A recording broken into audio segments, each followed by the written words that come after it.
Hello, you just sniffed at the start, didn't you? Right. Hello. Oh, sorry, I completely unconsciously done that. Anyway, yeah. Right, Carry on. Here we go. Here's a smooth start. Right. Hello, everyone. Good afternoon. My name's savewith Crypto, as in the channel called savewith Crypto is where we are. This guy below me is Maff. Hello, Maff. How you doing? Hello. Excuse me. Sniffing disdainfully away, I guess. Anyway, so yeah. Thank you. Good to be here, despite the sniffing. And how you doing? Oh, yep. Yeah, I'm all right, actually. Sorry. Oh, okay. Sorry, randomly distracted by my phone bleeping away. Yeah, I'm good, actually. Really pleased. So the other day I did a video talking about the Swissborg event in London, which was last night. And I was desperately trying to give away my ticket because I couldn't go. Eventually someone took it. He was quite grateful. He's actually now in the Discord now. I forgot what he's called, something like Loddylicious or something like that. And then during the actual event, I got a Telegram message saying, "Save, can you tell me how to share a video privately with you? I'm at the Swissborg event." And I thought that was the guy, and actually wasn't. It was somebody else. I don't know if he's here, but it's that guy who appears called Blaze London. We've seen him before. Okay, yeah. Anyway, so he was there. He was there, and what he sent me, I've just put it on X. Hang on, let's unmute that. See if this plays. Hang on. It's very short. It's 10 seconds, right? But it's good though. Save, guess who I'm with? Say thank you so much for the video. Super cool for that. Sad you couldn't make it, but hope to see you next week. Take it easy, buddy. Take care. There you go. That's pretty great. Yeah, that's cool, isn't it? I have actually met Cyrus before. Actually, I met him in Switzerland in 2022. I didn't talk to him about YouTube then though, because I wasn't really doing much, to be honest. Well, no, that's not true. No, I don't know why I didn't talk about YouTube really. I think I was a bit paranoid about my identity and stuff like that, at the time. Although to be honest, it's not a big deal with him really. But maybe that was it. Anyway, so it's great. And this guy Paul, he said, "Anything else you want me to ask him?" And I said, "Well, ask him when the Swissborg cards are coming to the UK." And it was the usual answer, like just doing a bit of regulation sort of thing. But he reckoned like a couple of months before we'll have the Swissborg card in the UK, which is cool because it's quite a nice on and off ramp anyway, and to have like a debit card is going to be really cool. On the actual Swissborg app, they're doing like proper like limit orders and stuff like that, so that's going to make that more attractive as well. At the moment, I don't do any. Probably ask him if he wants to interview as well. I think. That was my final thing, and I said, "Oh, and by the way, tell him if he wants to come on the live stream or on the channel or anything like that, then tell him he'd be absolutely more than welcome." And I have his email address, and he said, "Well, reach out." So. So that would be good, wouldn't it? That would be good. That'd be great. Yeah, be quite excited for that. Yeah, I think the thing to do with that is probably, it's probably be good when we know for definite that the UK card is available. Because at the moment, I mean, they do strive to be UK friendly, which is why they're doing the roadshow now. I mean, they were in Glasgow at the weekend, and then London last night, and I think they're off to, I don't know, somewhere else now. I think they're going to Dublin or somewhere. But they do want they do appreciate the UK customers, and even in the past when something changed in the UK law, they actually stopped UK business for a little while, and everyone was thinking, "Oh my God, that's the end." And I did actually, talk to someone fairly high up in the support there, and they said, no, don't panic. It's just like they just want to do it right. They don't want any problems, so they're just going to make sure it's done right. And sure enough, like 2 weeks later, it's like, yeah, it's all good. You know, UK is welcome back. You know, and it was all done. I think Swissborg are a really, really lovely company. I think they're really good. I think they're a, you know, and because I've met them all now, and I kind of like, they just seem like just honest people, you know, and I don't know, that's as honest as you can be in crypto, but you know, and then they generally they always come across as quite genuine. Definitely. And I must say their app as well is just absolutely, it's beautiful. You know, it is actually just, you know, just it's lovely to use anyway. So there you go. That's me me being good about Swissborg anyway. And thank you very much to Paul. I'm a little bit locked out of Swissborg. It's kind of through choice, sort of, but I think so.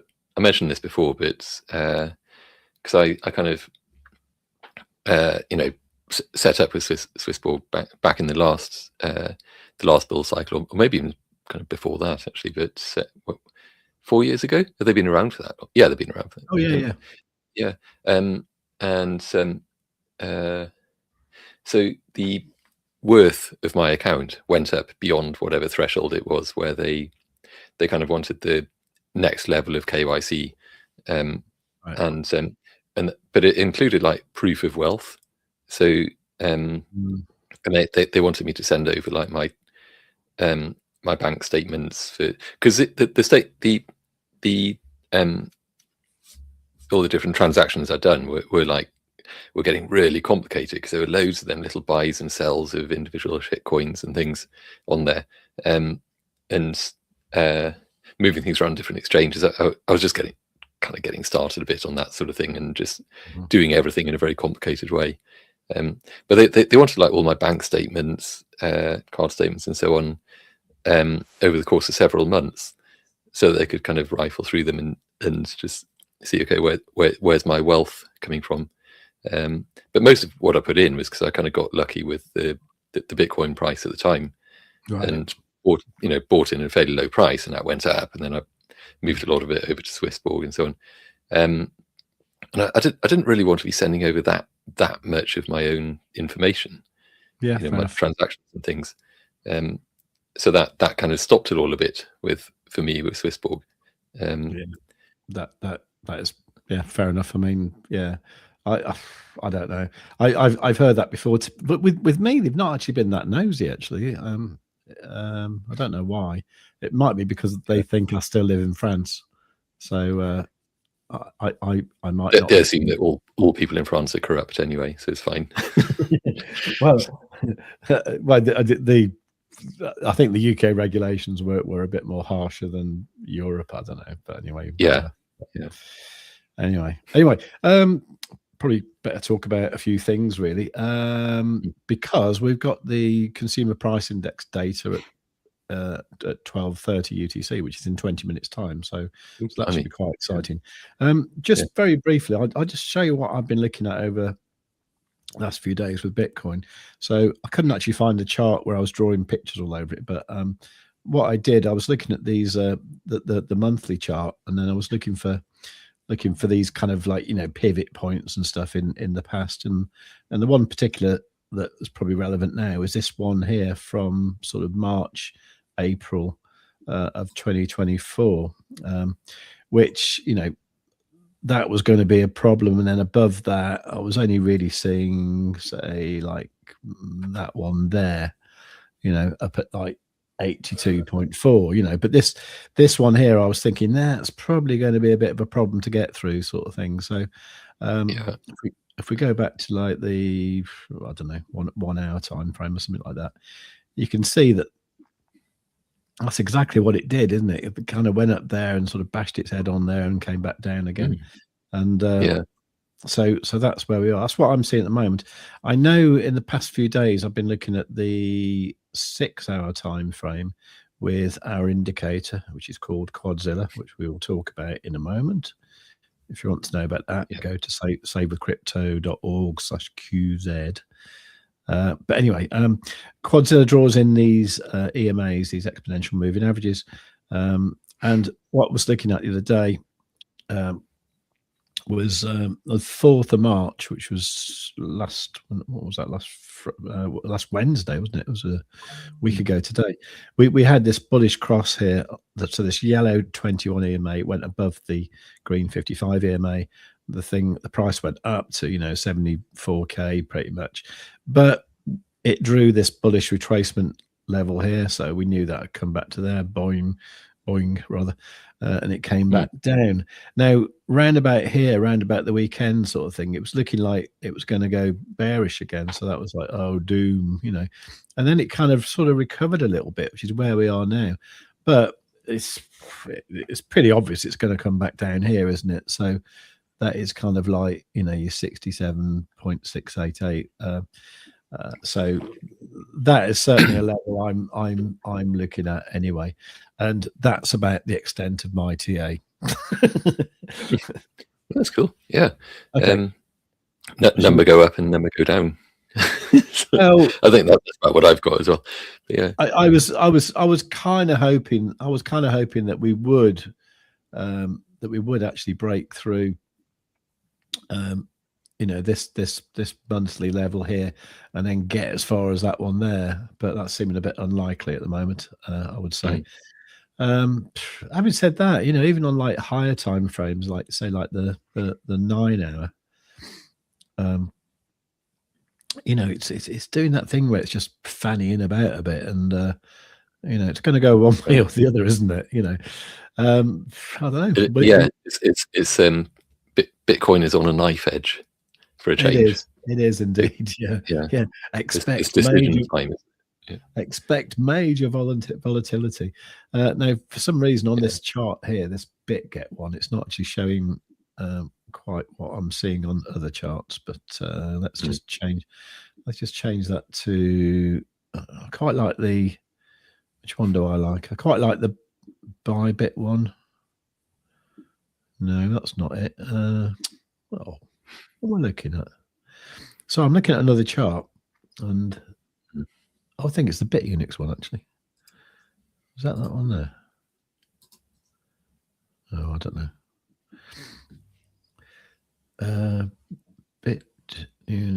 That's not it. Bitunix. Oh, it is. Oh, I know what I've done. Right. Okay. So with our indicator Quadzilla, it draws in these retracement levels here, and what I've done on this other chart I'm looking at is I've extended these levels because they are still valid, even if they haven't been reached, and this one here just a few minutes ago here at 68, well, pretty much 69k, really, isn't it? So yeah, I don't know. Yeah. It's looking interesting at the moment because now got like super ups there. Let's just go up a little bit of a time frame. 3 minute got a super up there. 12 minute got a super up there. And another retracement level on that one that looks like it's pinpointing as well, just on that previous time frame. That was the 3, wasn't it? Oh yeah. Okay. So kind of black one as well. Yeah. So it looks like Quadzilla has done a nice little. I think it's only going to be like a local bottom, but yes, yeah. But, nevertheless, there is that, So that's interesting as well. Okay, cool. Should have a quick whiz through the comments and then get on with it. Sounds like a good thing. So, Scotty, hello, mate. Hi, guys. Just sat by the pool, thinking of you all. I don't want to sound too bitter, but hope you're missing. We really are. Well, at the same time, you pop in quite a lot anyway. So glad to have you there. Which pool is it? Is it liver or black? That's true. Yeah. I know Lanzarote, I believe, isn't it? Oh, so, okay. Hey Nick, and hey Kaz, hi. Oh my. OMG, so jelly, Scotty. Trading in a beach house, looking out over a beautiful view is the dream. Yes, as long as the trader's in a profit, I think it'll be a bit sullied if you're in a big loss and looking out at the beach house thinking, that's not going to be mined for much longer. It could get quite stressful. But yeah, totally. I would quite like to be sitting out on the veranda or whatever, just trading away. Oh yeah, amazing. So the sun's actually out and beaming today. This is all suggesting that the price might go up. It's got that positive vibe, isn't it? The whole thing. G'day, folks, from Aussie, in Aussie land, and right, I'm off for a swim. It's right. I'm off for a swim, then a pina colada. Hasta luego, mis amigos. Yeah, I'm quite envious now. But, you realise now, because I suppose we were going to be like relying on Scotty to tell us about the CPI data when it comes in. But he'll be off swimming. He will. You should probably swim with a pina colada. That's how you do it. You know, just backstroke. Just have a pina colada on your chest or something, on your tummy, sipping away. CPI report, indeedy. Yes. In what, about 10 minutes now, isn't it, coming up? We're going to be chatting about that. Enjoy, Scotty. Yeah. Absolutely. So Aussie, I think we're going to be stuck in a crab market. Probably pump if Trump gets impeached. Maybe. He's doing the bidding of a certain group, I think, a certain nation. So $3 per litre for petrol here. Shit. Yeah, that's probably a lot, isn't it? Per litre, yeah. Yeah. Wow. Okay. Well, it's nothing to us. That's like about 90p, isn't it? But is that right? But I know petrol. Yeah, petrol's normally real cheap in Australia. I'm not sure what it is. I think I bought some diesel yesterday. It was like 153 or something. So yeah. Gosh, yeah, because I haven't actually had to fill the car up for like ages, so I'm going to get a shock next time I need to do that. I hardly drive the car these days. It's just like it sits on the driveway. I walk past it because everything's within walking distance. I mean, hope I'm not just personally sleepwalking into one of these, like, is it 15-minute cities or whatever. But anyway, that was all the comments. So okay, cool. Go to the next thing. Okay, let's do the next thing then. Here we go.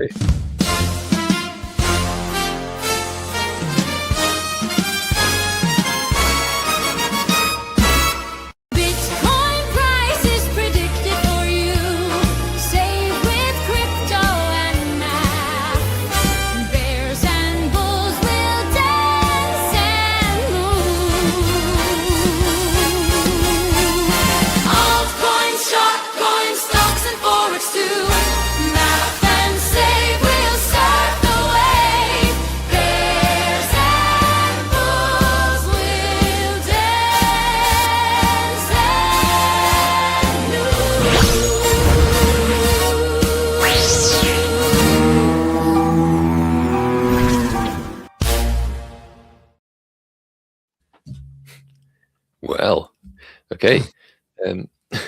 So, by the way, that cheeky lizard that was just gyrating on the screen to the music is, of course, Quadzilla, and you too can have Quadzilla in your home and on your TradingView charts as well. Quadzilla is basically a premium indicator that just gives you some insanely accurate and consistent sort of entry and exit levels, and just lots of kind of reads, I suppose, into the overall market structure and just kind of what's going on behind the chart. Really, it literally just like digs its claws into all of that. And we've shown a bit of Quadzilla already with the retracement levels. You'll see a bit more of that. And if you're interested to see what it can do for you, head over to savewithcrypto.org/QZ and Aussie, and on the monthly, we're in euros today. Okay, so monthly is €95 a month. or £80, I think we've got it set as. If you get it on the yearly, it works out as €70 a month or £60, and you get things like the quad momentum oscillator, the retracement patterns, which have a provably kind of 90% plus consistency rate of success. Not consistently failing, because that'd be consistent, but consistently just getting it right, essentially. And a whole bunch of other things is pretty great. You get access to the trading Discord with our expert trading community, which is probably a fair number of people who are watching at the moment. And by the way, 7 minutes to go for CPI. We need like a hooter or something, don't we? Anyway, there's that. Yeah. So just while I'm here on the browser, let's just quickly bring up the liquidation heat map. Oh yeah, okay. So this is initially on the 24-hour, so fairly short term. And oh my gosh, okay, that's interesting. That gives us a bit of perspective here. So quite likely we might see just a sudden kind of zoom up to kind of 70k or slightly beyond there. But given that there's this liquidity down here, down to like 68.7, really 68.740, call it 68.700. Might see a bit of a dip down to there first. So that this would be that could well all happen quite violently on the New York Open, which I guess is in about an hour. And so, oh, and similarly, there's going to be like the algorithmic traders or trading bots and things kind of probably kicking in at around about 1 p.m. UK time. So in about half an hour, it's usually when they kick in. So it's usually like half an hour before the New York Open. So we could see some rapid moving price activity then. So we could see the price kind of coming out to there, then zooming up to there. Just a very quick look at the excuse me, maybe if we go to the 3 month, get a bit more of an overview of it, really. Perspective, if it ever loads. There we go. Zowie, yeah, okay. So it's not going to get up to there, is it? But it suggests that we're apart from what we were going over just then, which is really just that kind of range, we're going nowhere fast at the moment. We're not about to see a sudden kind of surge back up to this kind of level, because obviously not. So that suggests to me just like continued kind of ranging for a bit. It's generally looking fairly positive. We're getting higher lows going along there, just looking at the price really, just and higher highs. So there is kind of an upwards kind of range trend thing going on there. So into the chart, this is, what is this? Bitcoin on the 30-minute. I think I just decided to switch on virtually all the indicators that I had around. If only to demonstrate how it is quite easy to get information overload on these things. So I might switch some of those off. Bond demands off. And so the SMA showing here is the 1 day, and it's off the chart at the moment. So I'll leave it hanging around. The order blocks and fair value gaps, breaker structure, and so on. Just zap that. That I find tends to be very useful for the lower time frames, but higher time frames just kind of a bit less so really. So often because the same sort of fair value gaps and so on are just fairly obvious anyway on the higher time frames. So that kind of leaves us then with Quadzilla, which is all this down here, and I've just got the RSI blopped on top of it really, because that just often tells us slightly different things. But in this case, I think that the momentum oscillator in Quadzilla is doing a better job, so I'll just switch it off. So and also the do we need the VRVP? What's it telling us anyway? That's its point of control, isn't it? So it's basically this structure just here, isn't it? So still on the 30-minute. It's a very unconvincing rectangle just there, but so that price structure is really kind of what I should have done. Was kind of that back down. Is that, and the point of control, interestingly, is actually the support level for that latest sort of price move. Obviously, that's kind of going all the way back to here, so it's maybe a bit kind of, if I kind of did that, then that's going to eventually, to change quite radically. So keeping that in mind. So this level here is more like it for that current price move. But if we're looking at the overall just price history, bringing that into it, going, well, this is all still within March because it's still just on the 30-minute. Then, did that not update? Sorry, why am I squeaking? Yeah, that's it. Oh well, yeah. How is that showing down? Well, I suppose it's showing there, wasn't it, initially? But anyway, so I think it's kind of showing that there is liquidity down at this level. So it feels like the price is probably going to want to at least come down to there, probably where it is at the moment, the point of control, but also just down to that kind of level, which is 68.7-ish. We're currently at 69.3, 69.4, more or less. And what's interesting here, though, is that we've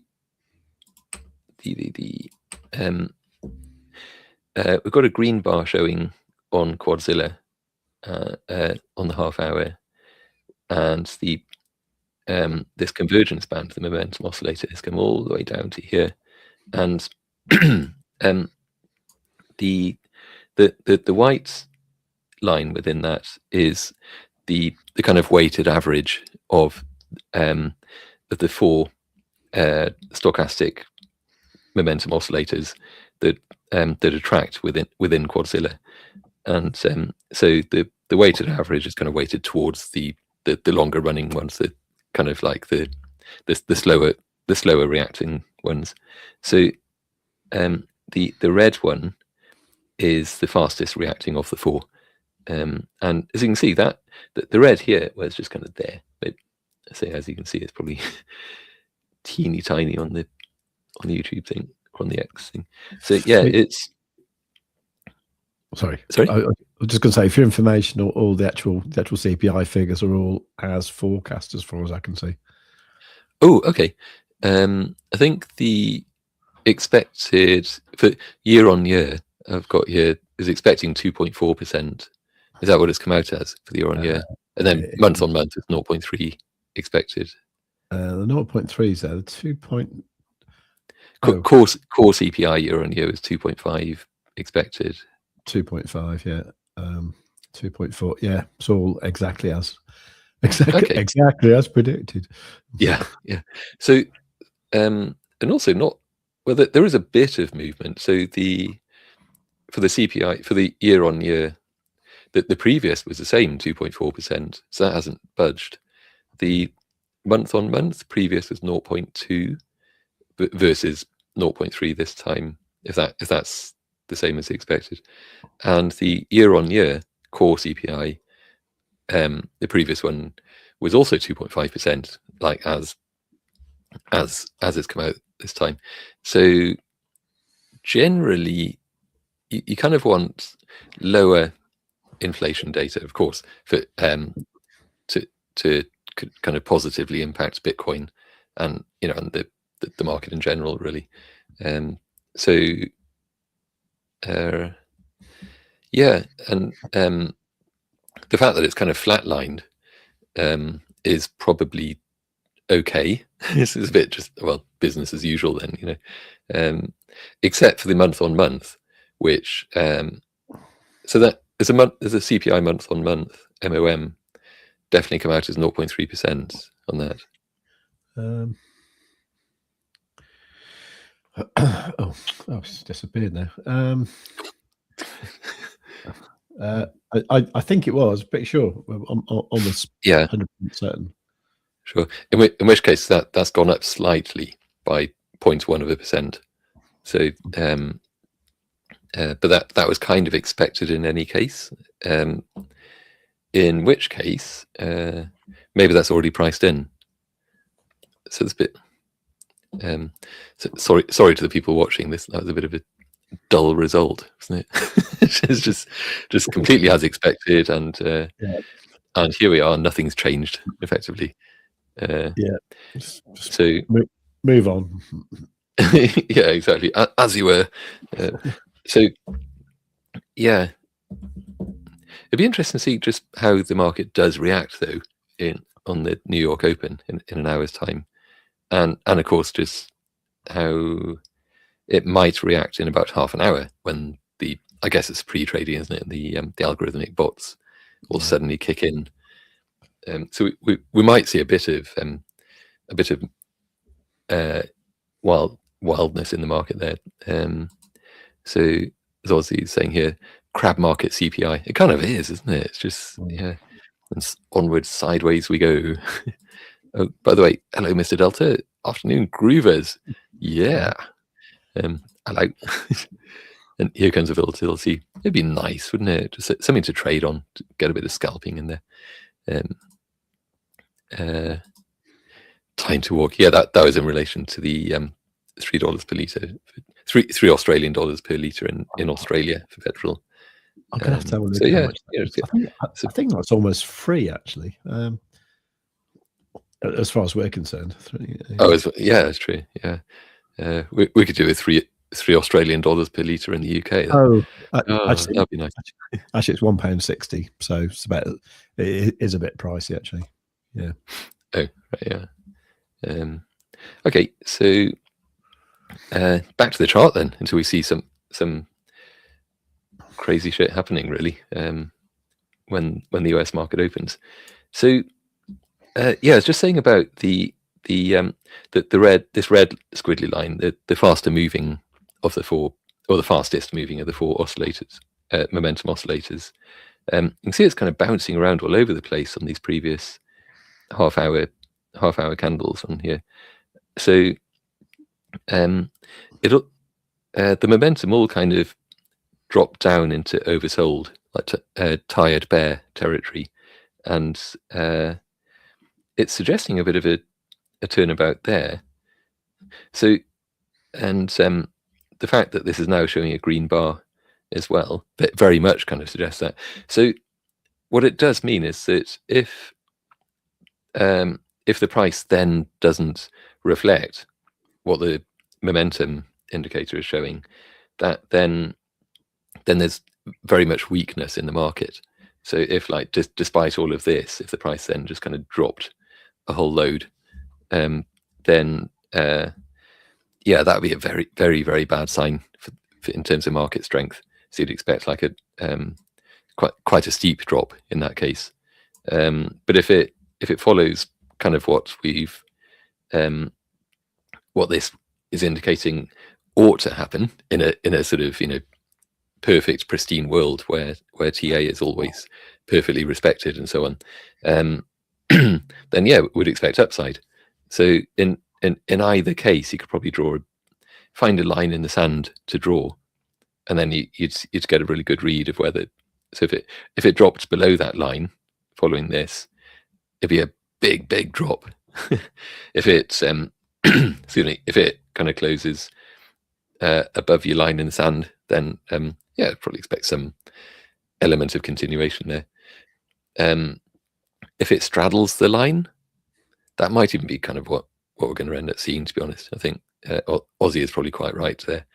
It's going to be a bit more of a crab market for a while, but we'll see. It's entirely dependent on just how it reacts in the next hour or so.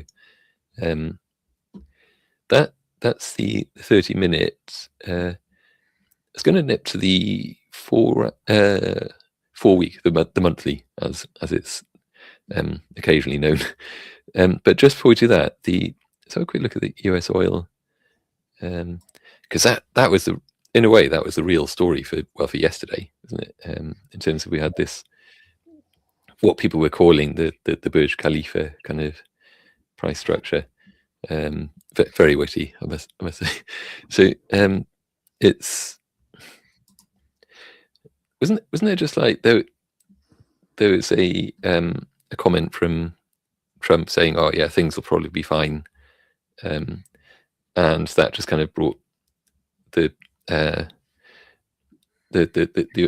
oil price back down to kind of like not even reasonable levels, but down to less insane levels, I suppose. Because overall, when did that? Oh, it's going to move that to the 1 hourly. I wanted to see just during the day how much did that rise. So that was Monday. So Friday. I guess big gap for the weekend.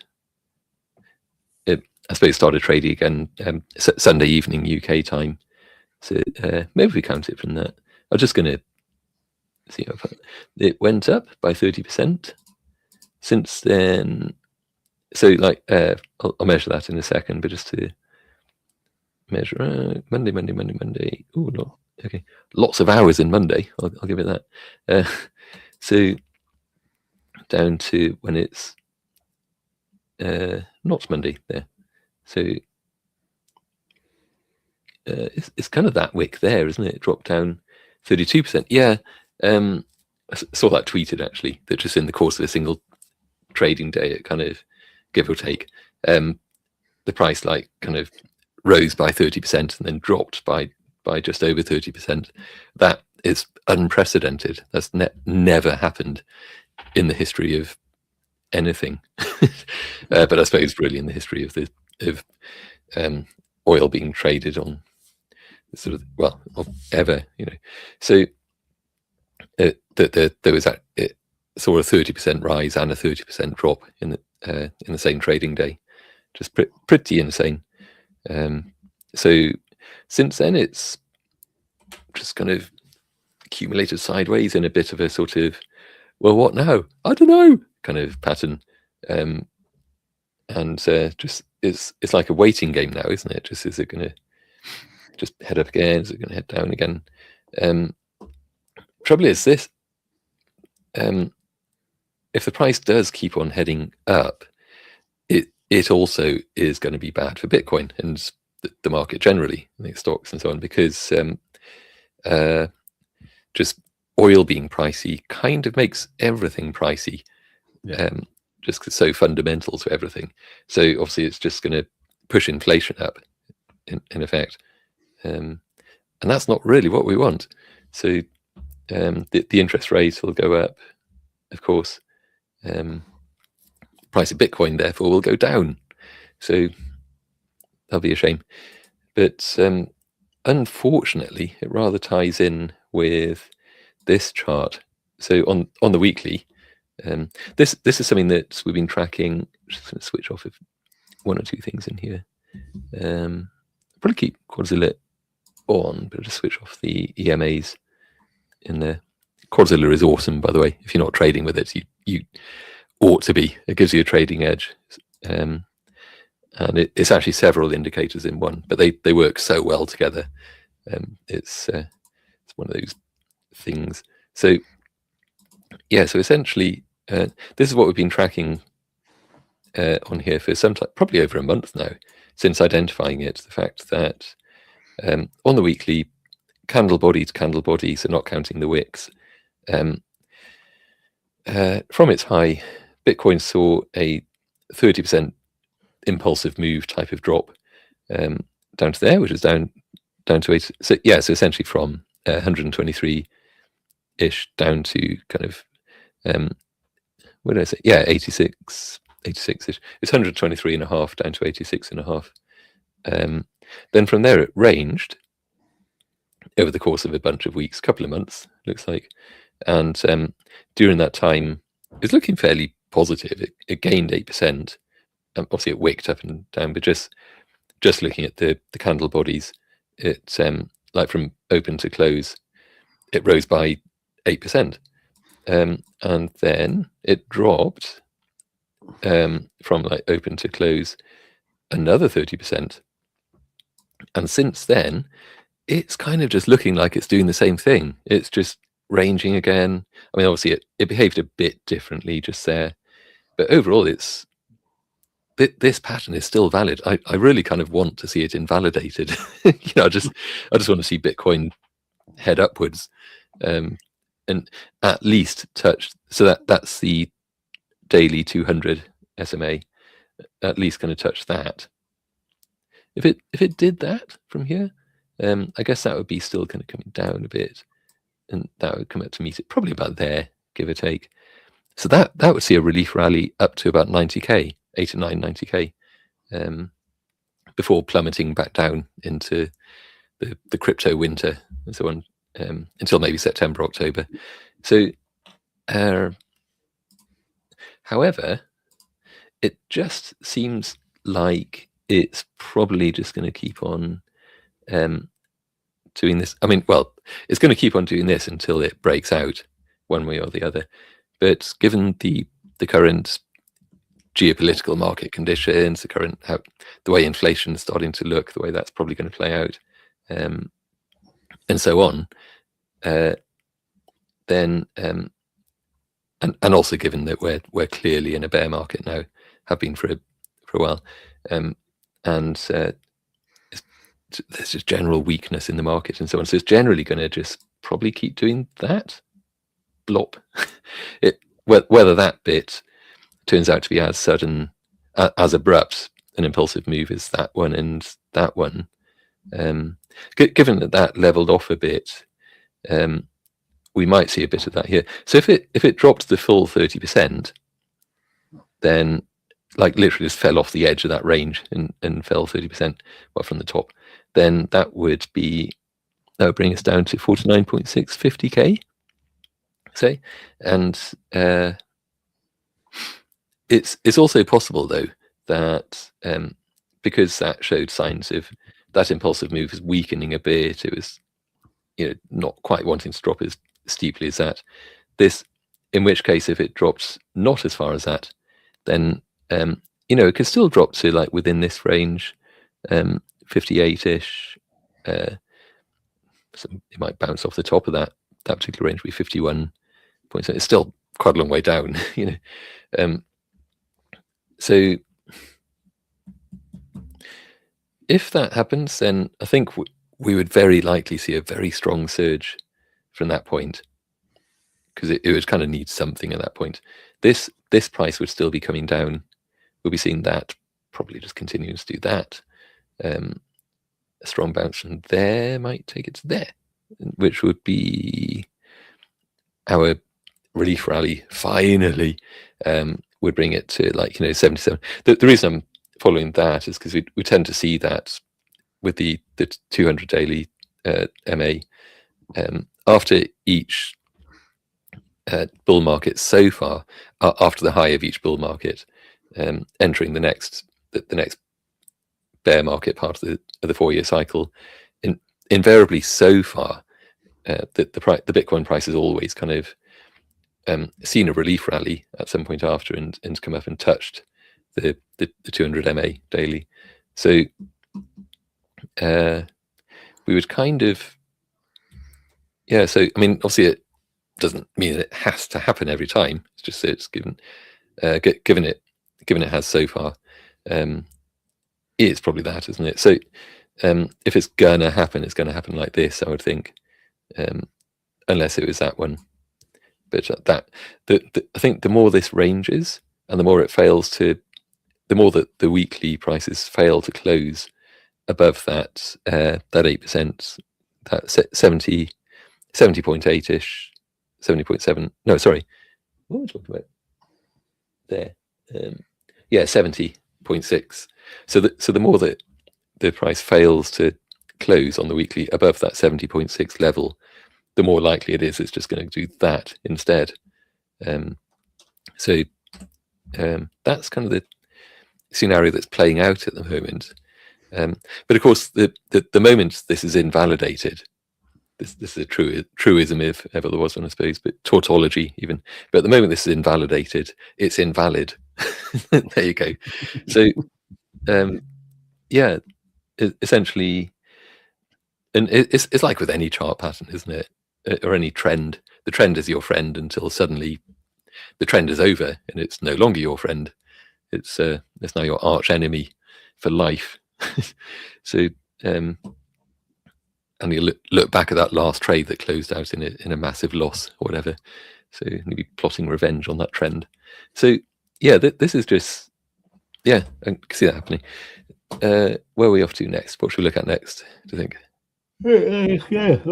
Sorry, sorry to be boring you, bloody hell. What's that about? sorry. Exciting. Sorry. I don't know what I'm saying. You're what next? I don't know really. Actually, should look at Pippin. We haven't looked at Pippin for a long time. Actually, maybe before we do that, we could probably have a very quick look just at the S&P 500. See how that's doing. And also because Space Catty agrees with me, I'm just going to show this message. I also agree with the theory of math. I do believe we're going down to, yeah. I really hope I'm wrong. I don't really want that. Well, I don't know. Is this going to be another generational buying opportunity? To think if the price just plummets, just DCA in, or just buy big time. Sorry, I'm actually just going to pop back to this just for a second. Sorry, go on. Well, probably, but it depends how long it will take, to go back up. Really. Yeah, there is that. But because I think what will probably happen is that because when this happens, that's by no means the end of the bear market. It's right. Much more that we'll see that happen, and then there's probably further downside. So I don't really know what's going to happen, but it's like because nobody does, except the big market makers. They know, so and the world leaders in their Antarctica base, they probably know too. But what's that level? 28, 27. Could see something like that, or maybe down to that level. What's that? 42. So the reason I'm drawing that out is because it's very likely, again, just given how previous 4-year cycles have played out and the timing of it all, that we would see the bear market low in like September, October. So if that was slightly less, there'd be lots of jumping around the price within that. But into September, what if that happened again? This is pure speculation now, right? But just as a kind of slightly funky what if scenario, let me just do this. Sorry, I didn't need to do that. Try again. So if the price came back to there, it went up by another 8%. Call it that. That's close enough. And then from there, dropped by another 30%. With 30. That would bring us down to 36. That's very kind of just whatever the phrase is, vaguely measured out really. But it's very much a what if that kind of staircase down pattern did continue. I'm not convinced it would, but at all. But say if it did, then 36.7. Does that line up with anything? Not really. I mean, it could be a level of support just there. 50, how much? Sorry, 36.7. Oh, 36.7. Yeah. So I mean, it kind of does a bit. Because like, where is 36.7? I should have just drawn it in. It's kind of that, isn't it? Just plop that in for now. That is, yeah. Don't know. call it that. It's close enough. So, but yeah, there's a bit of a range to say. It doesn't seem like the most convincing sort of bear market low, but it just, at the same time, it is kind of feasible that we'd see a drop down to that sort of level overall. That's given if, as I'm saying, if there's another 8% clawback just there while it's kind of accumulating, and then kind of drops again 30% from that top. But I think what's more likely to happen is going to be something like this and down. Then it'll be a new market structure, a new pattern, a new trend overall. So, but still, yeah. The point I was getting at really is that I don't think that's going to be the bear market low by any means. So if this plays out, that would probably finish, sort of April time, maybe April, May, and then after that rally, everyone would be like, "Oh, we are so back," blah blah blah. The bull market has started early, woot, but then fake everyone out and it'll drop down, and September, October, it'll be down here somewhere probably, I would think, and then start to claw back, into the next bull market thing. So yeah, so we were looking at the S&P 500. So on this on the 2-day at the moment, that's doing okay. What should add into that? Should we add in the Quadzilla retracement levels? Put in the channels as well, just for the hell of it. So it's going to tummy rumbling. I'm not really set to eat anything until 5 p.m. That'll be my first meal of the day. But my tummy's oddly rumbling at the moment. So is that telling us anything in particular? Just that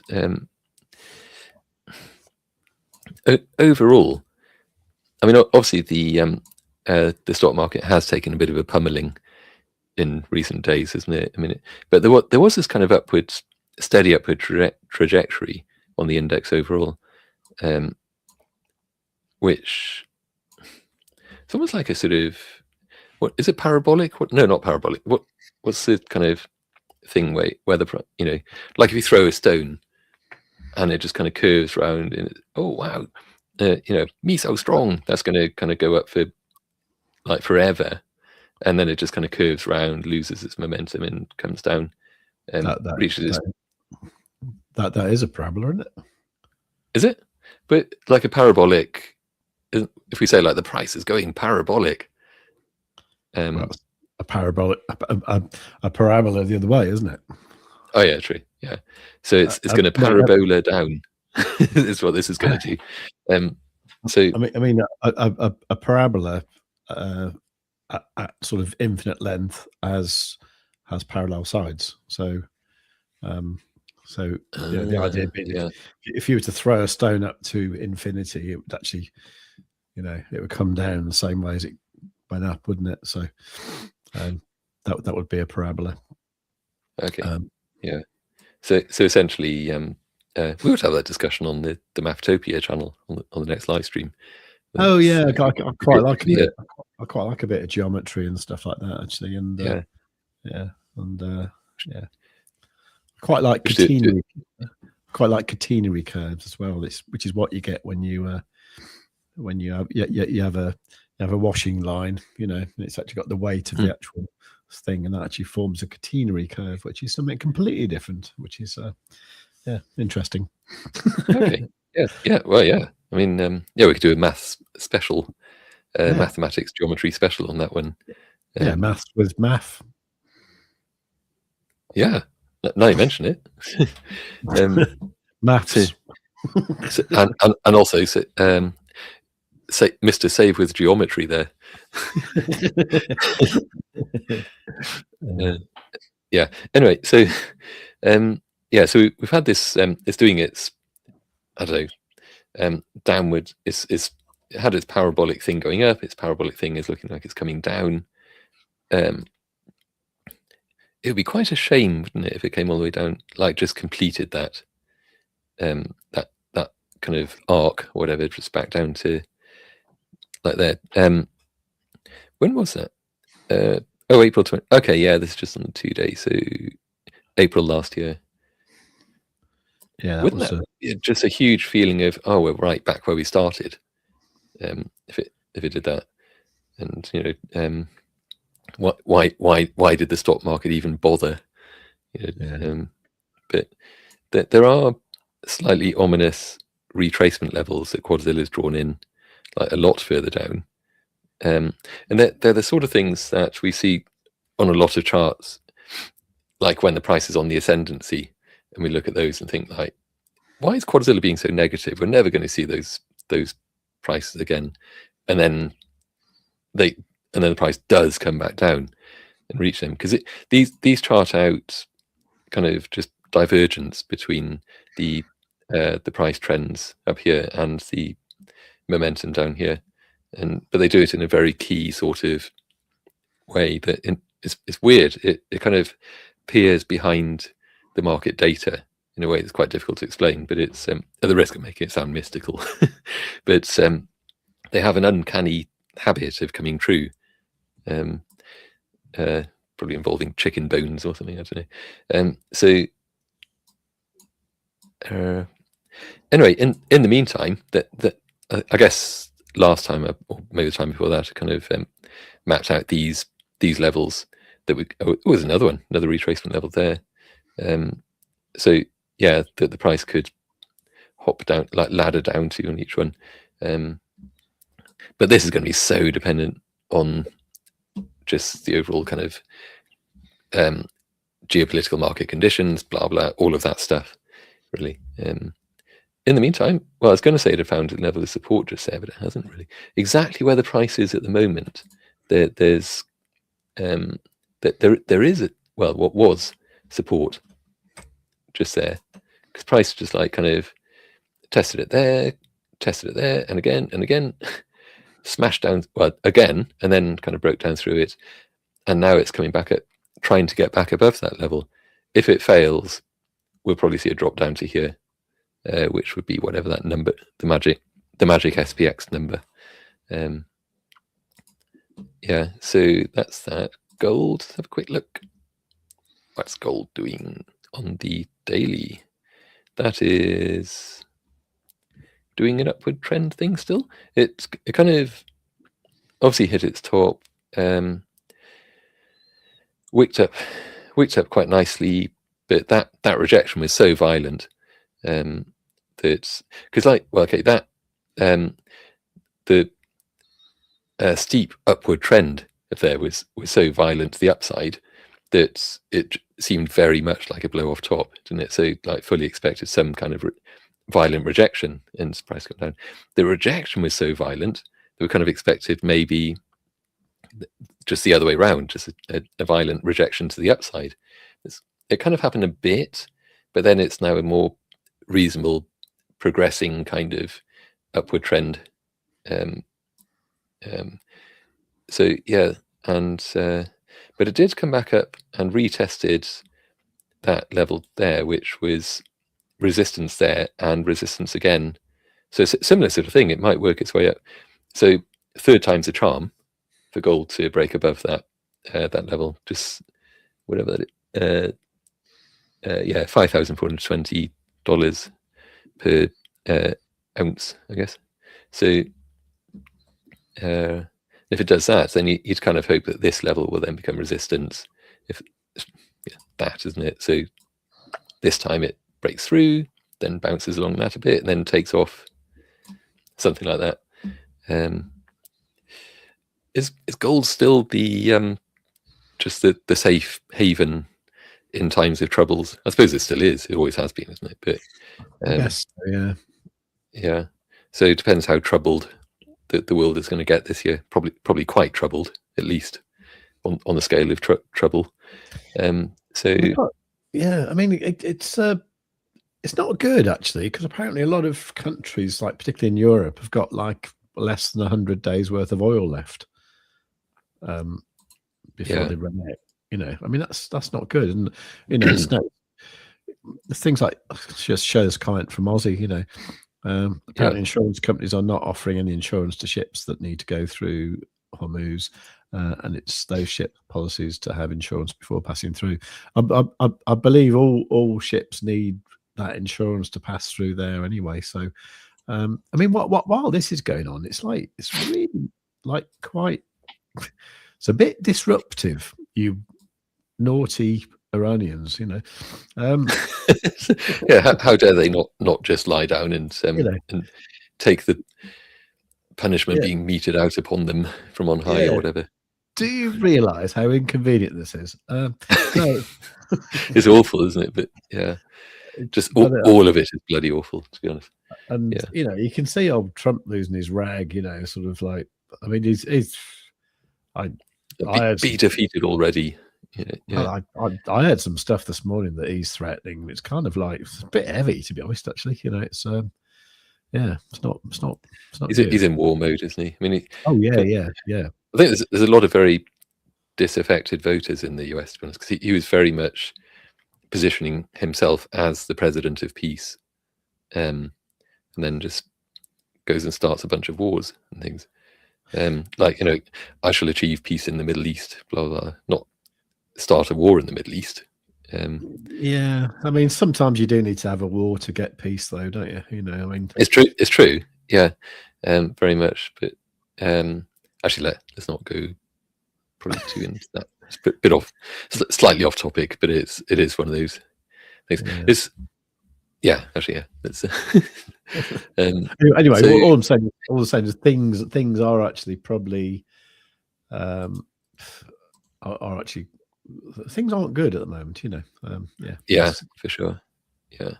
I mean, I'm definitely not like it. I don't take a pacifistic view of the world. I do agree. Sometimes you need a bit of killing to, you know, sort things out.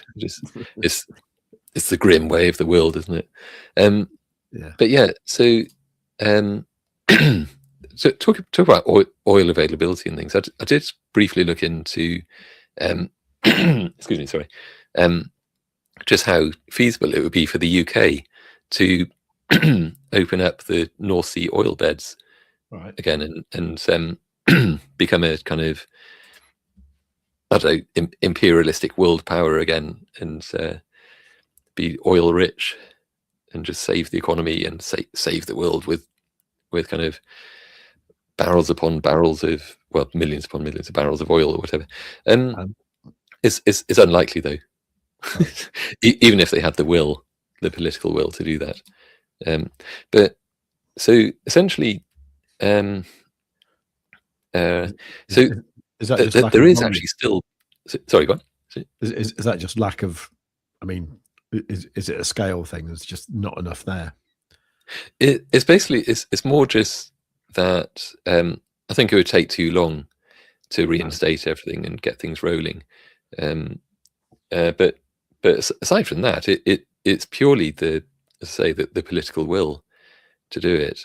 That maybe the scale as well to an extent, but there's actually, what would it take? I think. So yeah, there actually is still drilling going on. They've got, according to this, they've got 5 offshore rigs actively drilling in UK waters. But although just a year ago there was like between 8 and 9 rigs that were actively drilling, so it's come down a lot. I don't know if like between 8 and 9. Is it, they have 8.5 oil rigs that were drilling a year ago, and now it's 5.0 rigs that are actually drilling. So they're definitely just like scaling it back. To me, that's mad. So like a natural resource. So it's oil and gas that they're drilling for. That they haven't like drilled any new exploratory wells. They didn't drill any in 2025, and apparently that was the first time in 60 years of North Sea history that they didn't do any new exploration. Good God. In November of last year, November 26, the UK government officially banned new oil and gas exploration licenses as part of their so-called North Sea Future Plan. The North Sea Future Plan is to give it no future. Well, it's probably the North Sea itself, just, but in terms of North Sea oil and gas future, giving it no future. If they wanted to reopen at scale, so obviously it's not really a case of just like turning the valve back on. There'd be a kind of basically a complete reversal of the current, like, not just the economic framework, the legal framework. They'd have to, so there are kind of three things that have to do, like the licensing policy, because currently the new licenses are banned, as I said.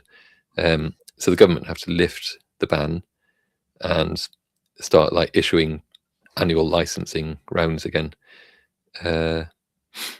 There's a windfall tax, the energy profits levy, in which they tax oil investors, basically 78%. 78% bloody tax on oil profits, essentially, drilled from the UK. So obviously investors don't really like that. They're fleeing. So the tax rate would likely probably have to drop. Historically, it's been about 40%, give or take, which is still kind of crazy. But at the same time, if that's what's needed to improve the economy, if they could restrict it. They could do like America first. They could do UK first thing, at least for that. Only kind of UK based investors or whatever, and just improve the economy that way. Get it rolling. Anyway, probably get a bit political and stuff. The third thing was legal and environmental. So the UK Supreme Court now requires Scope 3 emissions, the carbon from burning, for God's sake, carbon from burning the oil, to be considered. New legislation would be needed to bypass or simplify. So it's a bunch of stuff. There's a bunch of hurdles, if the will was even there to do it. Timescale, they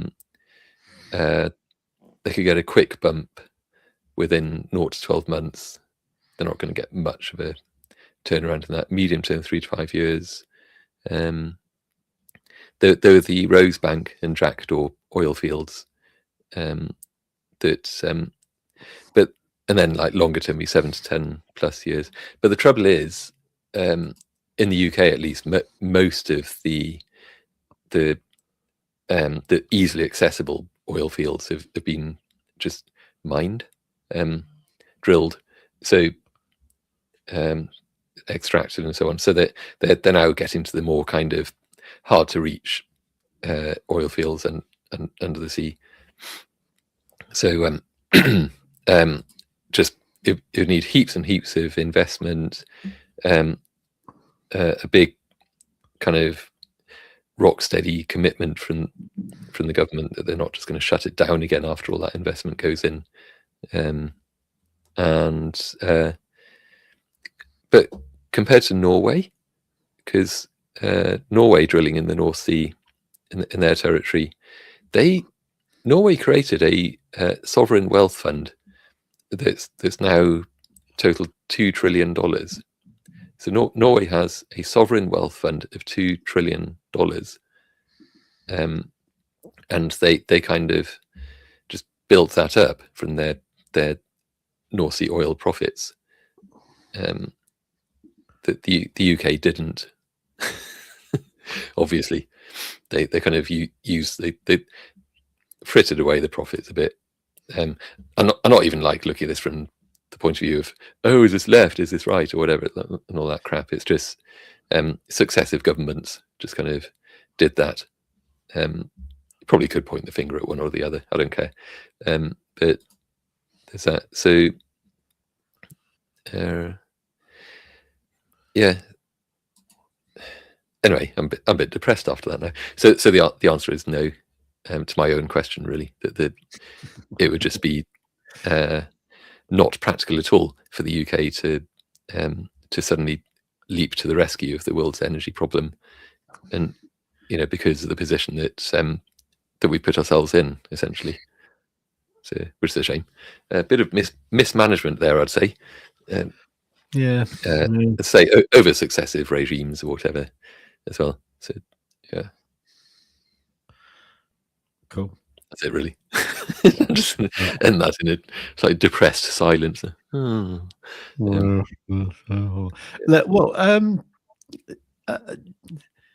we have a look at Bitcoin on the 1 minute? Because yeah, please. Yeah, let's do that. So because you know, at the start of the stream, I was talking about that retracement to the 1 minute thing. You know, the one where I was looking for the extended thing, and sorry, hang on a sec. Oh, things on a different chart. I put switch on the retracement levels. Put on the the channels for a second as well. Probably have to think about wrapping up fairly soon. Yeah, that's fine. That's fine. Yeah. But so what I was talking about earlier on was if you go to the left a bit, you'll see that retracement level that I'd extended a bit more. Keep going. Oh, keep going. What? Is it easy? Do you want to share the screen? Share your screen. Is that easier?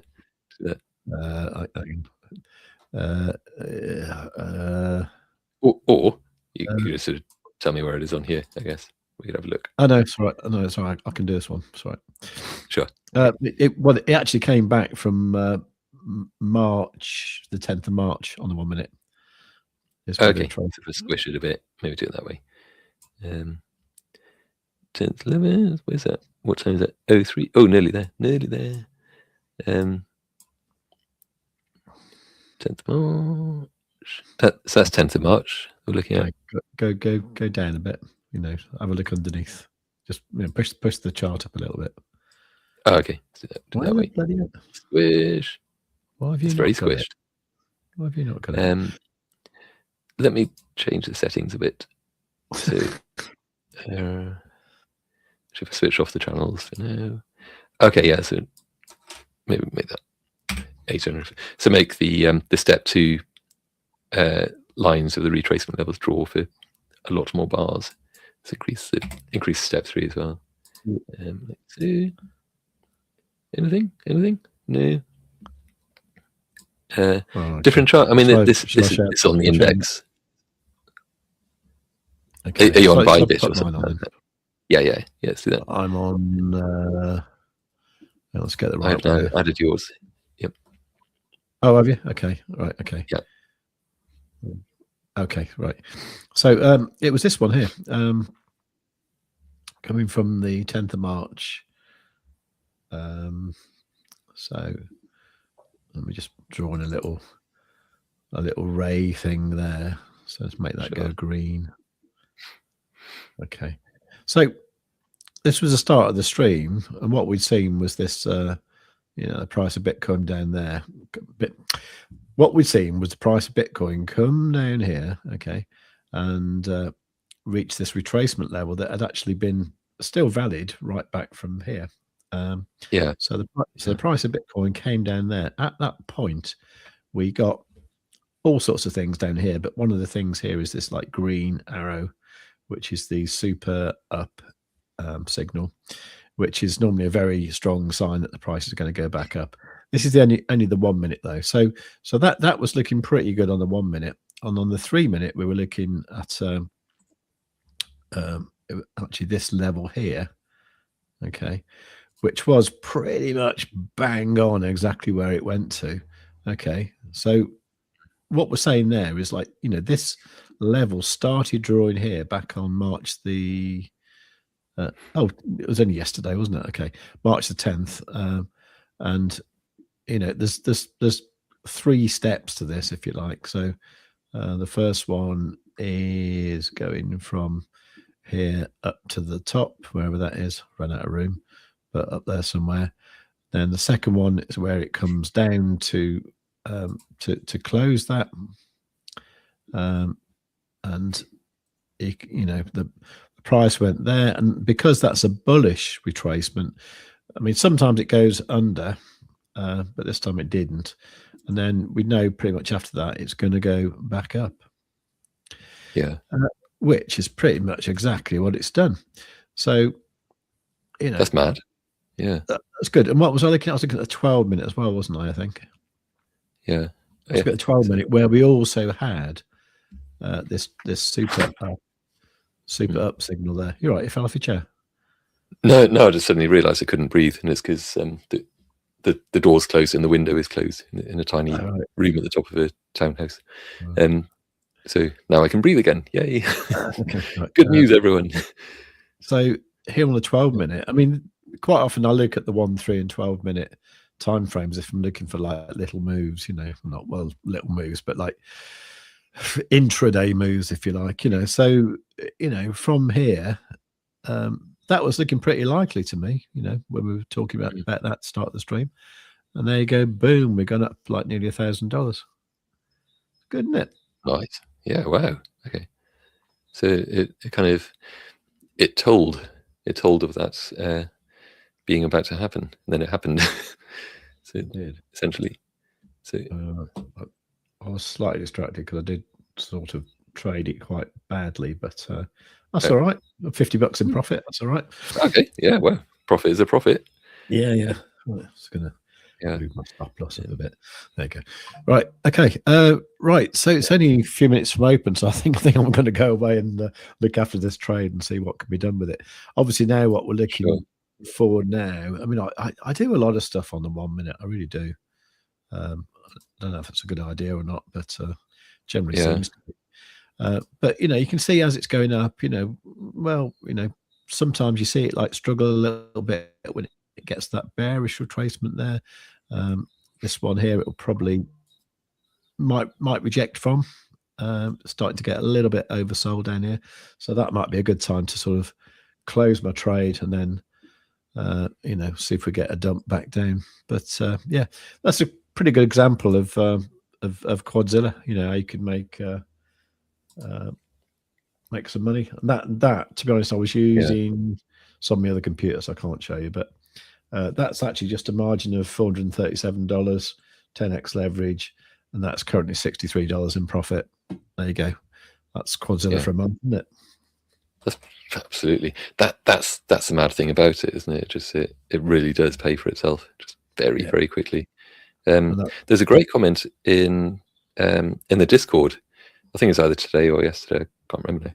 But I think it may have been I think it was Cryptic, also known as Brit Australian, who commented that because someone asked him about his like his TA methods, like because he was posting a lot of very profitable trades, and he'd been saying that he's adopted this kind of process of just like slow and steady, just like small wins, sets his entry level, sets his target, and just takes those and just rinse and repeat consistently. And he's seeing great results from it, like kind of maybe slightly humble wins each time, but consistently wins. And he's just seeing the that particular kind of balance in it on the exchange is kind of going up and up and up and up, and then he's kind of feeding that back in and then going again with bigger numbers and so on. So yeah, he was saying that he basically relies on Quadzilla. He uses a combination of Quadzilla and the RSI, I think, for that, and it's very similar to what I'm finding I'm doing now as well. That's why I often overlay the RSI on top of the Quadzilla chart, the Quadzilla indicator panel thing with the momentum, because they actually work really well together. So, but yeah, it's just really good to see that he's kind of commenting on how he's actively using Quadzilla for you know, for these consistent trading setups, just like over and over and over again consistently. So I guess we're probably quite close to. Are we wrapping up? Or are we holding on? Yeah, we'll probably wrap up. We've been going for a while. Just a quick reminder to people though. So, sorry, go on. Yeah. So no, the price has got quite exciting actually at the moment. Okay. Yeah. Sorry. Oh, that could be the kind of the like I mentioned earlier about potentially the algorithmic trading bots that may have suddenly popped in. It's usually round about on the hour, just like the half hour before the New York opens. It did start to go up a little bit then. Yeah, it's popping off at the moment, isn't it? Yeah, it really I'll tell you is. what, Wow.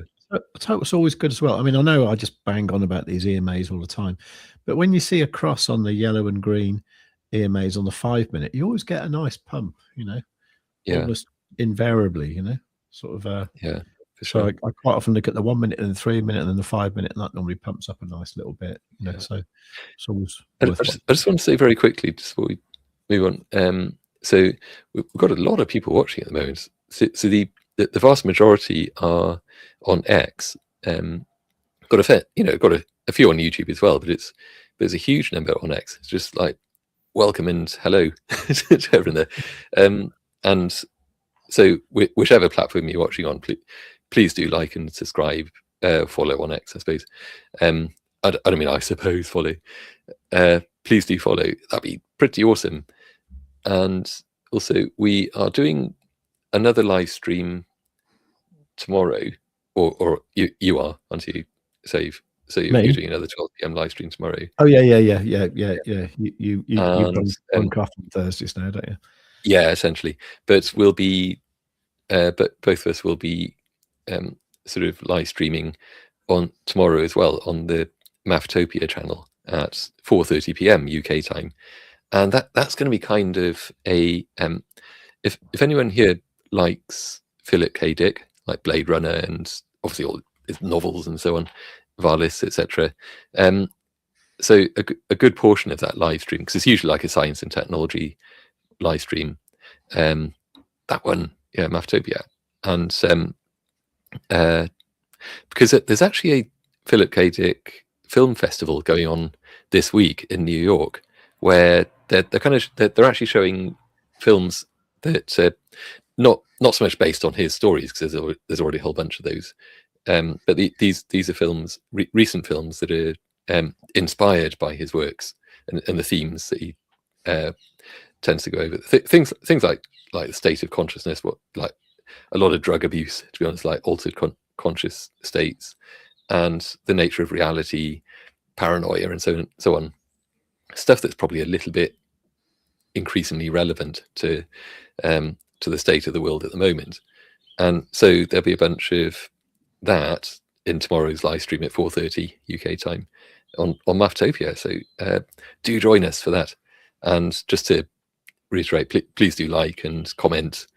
And if you're on X watching this, please just, if you don't mind, just retweet the live stream. That'd be pretty great. Much appreciated. And and if you do like, over. And if you are telling anybody that you like Philip K. Dick, make sure you say Philip K. Yeah, I like Philip K. Dick. Yeah, or PKD, I suppose, is the safer way to refer to him, I guess. He's a really interesting person, though. Like he lived the bizarrest of lives, and so go into that a bit as well. Lots of like Gnosticism and stuff like that, and entered into his kind of overall way of thinking. Not Gnosticism, what's that? Gnosticism, yeah. Yeah. Yeah, you know the one. So essentially, yeah. So it's about the pleroma, I think, was like the upper heavens beyond this veil, this earthly veil, blah blah blah, stuff like that. It's all kind of neat. You read a lot of the Gnosticism stuff, and it reads like a fantasy novel. I'm not saying it is fantasy; it probably is. It's just kind of fun to read about. We're 4 minutes away from the New York Open, aren't we? And the price, meanwhile, is doing some crazy. Shall I reshare on here just for a sec? Yeah, sure. Yeah, I suppose we can do that. Should we stay open? Let's stay open for the Open, shall we? And then yeah. As it's As it's the last count down the one. seconds now. So yeah, so I mean, this is still on the 1 minute that we're looking at here. So on the 1 minute's got a super down on it, you see, which means that you know that the prices are going to pull back a little bit. So that's the super down there. The red, kind of like a red arrowish thing pointing down.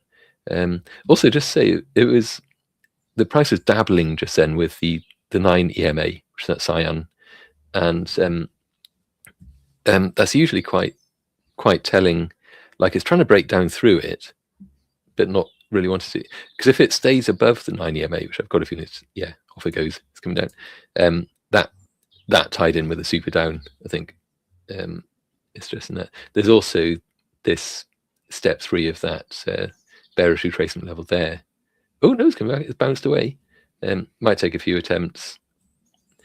It's interesting that was right on the 9 EMA, isn't it? Because I was going to say that gives you quite a tell of like if the price remains above the 9 EMA, there's more of a bullish feel to it. You know, if it drops below it, you kind of generally, or rather if it closes below the 9 EMA, that's usually meaning that the price is just going to drop down more. So the fact that it's bounced off it and is at the moment staying above it means it's it's coming down. There could be a bit more upside there yet. Notice now we've got a bullish trend shield that's just lit up as well, saying, "Hey, if you're about to short, maybe hang on a sec." Yeah. It's not saying don't go short.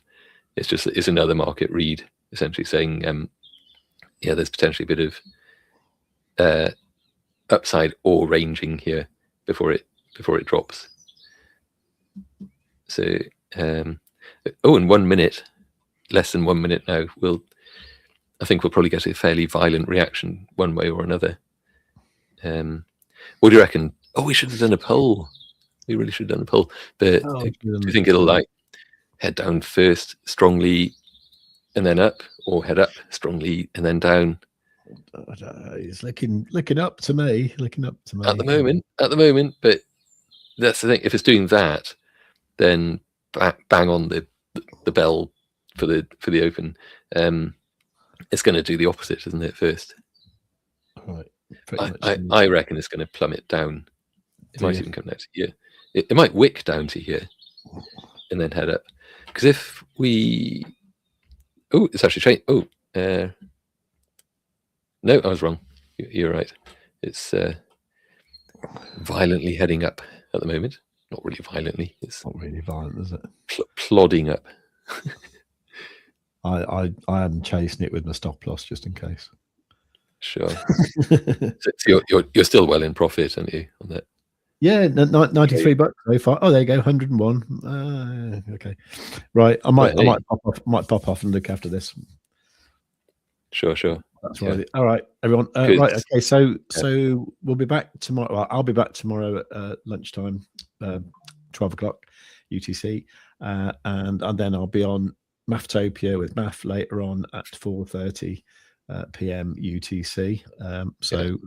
Action-packed day tomorrow, and it should be good. And so any questions, just either leave them in the comments down below, or use the Discord, savewith.crypto.org/Discord. All the links are in the description down below.